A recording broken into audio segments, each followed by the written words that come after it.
আলাইকুম সবাইকে শুভ সকাল। আজকে সকালে বের হয়ে যাচ্ছি বিকজ আজকে আমার এক্সাম আছে। এখন সকাল 7:10-15 মতো বাজে। আমি বের হয়ে যাচ্ছি কারণ আমাকে আমার বাস ধরতে হবে। ভার্সিটির বাস আসবে 7:15-তে।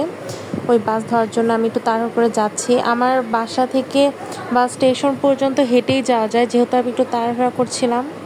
তো রিক্সা নিয়ে গেলাম, তারপরে কোনো কাজ হলো না কারণ আমি কিছুক্ষণের জন্য আমি বাসটা মিস করে ফেলেছি, যার কারণে আমাকে এখন ফার্স্ট মেট্রোটাই ধরতে হলো, তাও অনেকক্ষণ অপেক্ষা করার পর। এই তো মেট্রো শেষ, মেট্রো পার হয়ে এসে আবার রিক্সা নিয়ে এখন ভার্সিটিতে চলে এসেছি প্রায়। তারপর আর কোনো শ্যুট করিনি, একদম এক্সাম শেষে রিল্যাক্স করছিলাম, একটু বাইরে হাঁটাহাঁটি করছিলাম আর বাসের জন্য অপেক্ষা করছিলাম। বাস ছাড়লে বাসায় চলে যাব। এই যে বাসে জায়গা রাখতে এসেছিলাম, আমাদের এখানে এই সিস্টেম আছে, বাসে আগে থেকে কিছু একটা দিয়ে ব্যাগ রাখা যায়, মানে জায়গা রাখা যায়। দেন এই তো বাস ছেড়ে দিয়েছে, এখন বাসায় যাচ্ছি।